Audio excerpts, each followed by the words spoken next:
औज़ुबिल्लाहिमिनश्शैतानिर्रजीम बिस्मिल्लाहिर्रहमानिर्रहीम नहमदुहु व नसल्ली अला रसूलिल करीम अम्मा बाद औज़ुबिल्लाहिमिनश्शैतानिर्रजीम।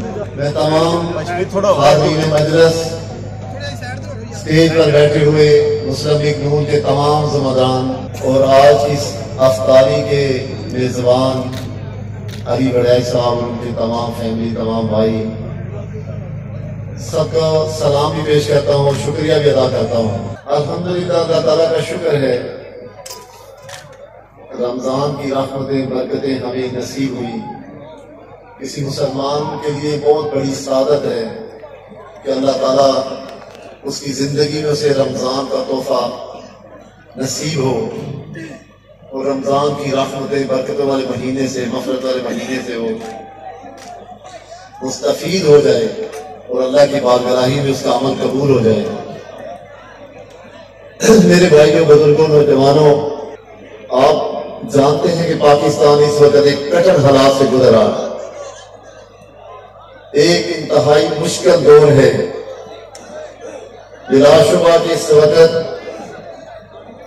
महंगाई भी अपने अरूज पर है, सियासी अदम इस्तेकाम है, चीजें खराब कर खराब हो चुकी हैं। मेरी ये सिर्फ दो लफ्जों में गुजारिशात करना चाहता हूं कि जब 2013 में मुस्लिम लीग नून की गवर्नमेंट वफाक में आई तो 16-17 में हमारे खिलाफ साजिशें अरूज पर हो गई।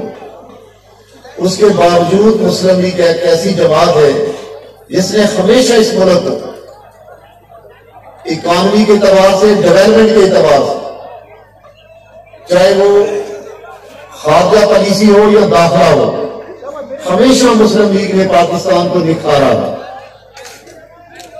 चाहे वो मोटरवे के प्रोजेक्ट हो, सी पैक हो, एटमी धमाके हो, मुस्लिम लीग ने अपने दौर में पाकिस्तान के लिए मुनफरिद काम किया, इसकी इकॉनमी को इसके इस्तेकाम दिया है। मेरे भाइयों, बुजुर्गों, 2017-18 की जो साजिश थी, जिसने तरक्की याफ्ता पाकिस्तान को खाइयों में धकेला, हमने जब हुकूमत 18 में छोड़ी तो डॉलर 102-3 रुपए पे था। तेल की कीमतें 65 से 70 रुपए के दरमियान थी। तमाम चीजें कंट्रोल थी और हम पर बेशुमार इल्जामात लगाकर मियां नवाज शरीफ का इक़्तिदार खत्म किया गया। टॉस दामली से पाकिस्तान के ऊपर नालायक, नायब, नशई और जत्थों को मुसल्लत किया गया। फिर उनके 4 साल दौर में पाकिस्तान की इकॉनमी तबाह हो गई, खारजा पॉलिसी तबाह हो गई, दाखिला तबाह हो गई, आपकी गवर्नेंस खत्म हो गई। आप पूरे पाकिस्तान का जायजा ले रहे हैं और गुजरात का भी जायजा ले रहे हैं। गुजरात में किस तरह लूट खसूट शुरू हुई, लोगों की जमीनें, माल, जाने सब गैर महफूज हो गई। आज याद रखें कि हमने मुस्लिम लीग की हुकूमत नहीं है, याद रखें कि वफाक में आपोजिशन जमातों का इत्तेहाद है, जो 2018 में एक जत्थे को, एक नालायक को मुसल्लत किया गया था।